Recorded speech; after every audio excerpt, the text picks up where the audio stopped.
السلام عليكم ورحمة الله وبركاته. الحمد لله وكفى وسلام على عباده الذين اصطفى أما بعد. அன்பானவர்களே, அல்லாஹு தஆலா அருள்மறையாம் குர்ஆனிலே ஆதம் அலைஹிஸ்ஸலாம் அவர்களை படைத்ததையும் மலக்குமார்களை அவர்களுக்கு சஜ்ஜதா செய்ய ஏவியதையும் இப்லீஸ் அந்த நேரத்தில் அல்லாஹ்விற்கு மாறு செய்த அந்த நிகழ்வையும் அல்லாஹ் குர்ஆனிலே பல இடங்களிலே சொல்லுகிறான். அந்த பல இடங்களிலே சூரத்து சாத் என்கிற அந்த ஒரு அத்தியாயமும் ஒன்றாகும்.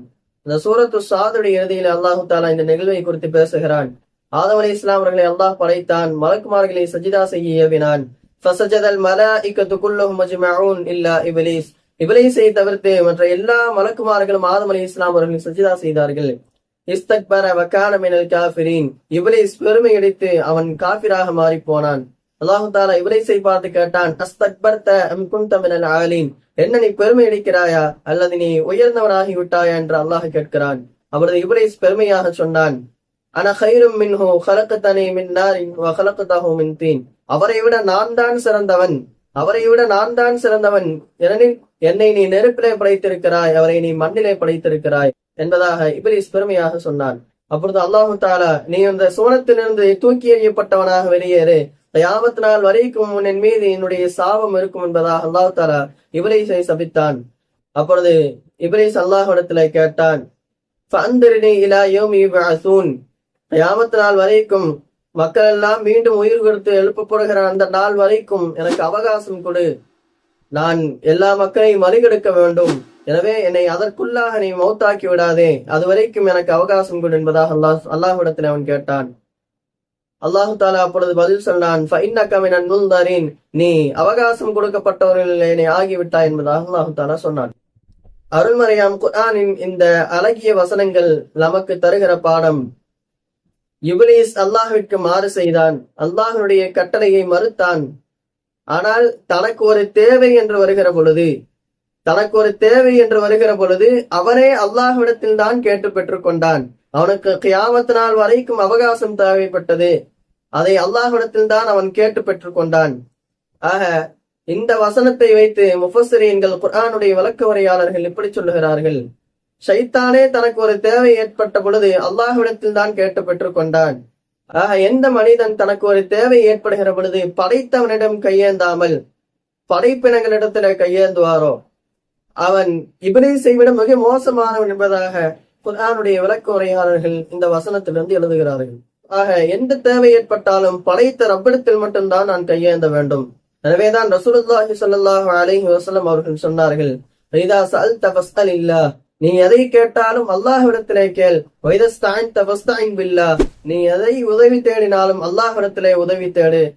இந்த ஒட்டுமொத்த உம்மத்தும் சேர்ந்து உனக்கு ஏதாவது ஒரு விஷயத்தை பயனளிக்க நாடினார்களேயானால், உனக்கு ஏதாவது ஒரு விஷயத்தை பயனளிக்க முயற்சி செய்தார்களேயானால், அல்லாஹு தாலா உன்னுடைய தக்தீரிலே எதை எழுதி இருக்கிறானோ அதை தவிர வேறு எந்த பலனையும் உனக்கு அவர்களால் அளிக்க முடியாது. அதே போல இந்த ஒட்டுமொத்த உம்மத்தும் சேர்ந்து உனக்கு தீங்கிழைக்க நாடினால், அல்லாஹு தாலா உன்னுடைய தக்தீரிலே எதை எழுதி வைத்திருக்கின்றானோ அதை தவிர்த்து வேறு எந்த வகையிலும் அவர்களால் உனக்கு தீங்கிழைக்க முடியாது. ருஃபியத்தில் அக்லாமு. பேனாக்கள் உயர்த்தப்பட்டு விட்டது. ஜஃபத்தி சுஹஃபு. ஏடுகள் காய்ந்து போய்விட்டது. ஒவ்வொரு மனிதனும் அவன் பிறந்ததிலிருந்து அவன் மௌத்தாகிற வரைக்கும் அவனுடைய வாழ்நாளிலே என்னென்னவெல்லாம் நடக்கும் என்பதை அல்லாஹு தாலா முன்னரே லௌஹுல் மஹ்ஃபூஸ் என்கிற அந்த ஏட்டிலே எழுதி வைத்து விட்டான். அதில் எழுதப்பட்ட அந்த மையம் காய்ந்து போய்விட்டது. அதற்கு பின்னால் இதை மாற்றுவதற்கான வழிகள் இல்லை. ஆக அப்படி இருக்க நாம் அல்லாஹ்விடத்தில் மட்டுமே கேட்க வேண்டும். ஆனால் இன்றைக்கு சமுதாயத்திலே இருக்கிற பெரும் அவலம், இன்னைக்கு நிறைய மக்கள் அல்லாஹ்விடத்திலே கேட்பதை விட்டுவிட்டு பிற மக்களிடத்திலே கேட்பதை வழக்கமாக ஆக்கி கொண்டார்கள். குறிப்பாக நிறைய நபர்கள் தர்காக்களிலே சென்று அவுலியாக்களிடத்திலே கேட்பது, அவர்களிடத்தில் சென்று எனக்கு குழந்தை இல்லை, குழந்தையை கொடுங்கள், எனக்கு கடன் இருக்கிறதை கடனை தீர்த்து வையுங்கள் என்பதாக நேரடியாக அவர்களிடத்திலே துஆ செய்யக்கூடிய அந்த அவலத்தை நாம் பார்க்கிறோம். அவுலியாக்களிடத்திலே துஆ செய்வலாமா என்று கேட்டால் அவர்களின் மூலமாக வசீலா தேடலாம். யாரெல்லாம் இந்த நல்ல நபர், இந்த நல்லடியாரின் பொருட்டால் என்னுடைய கஷ்டங்களை தீர்த்து வைப்பாயாக.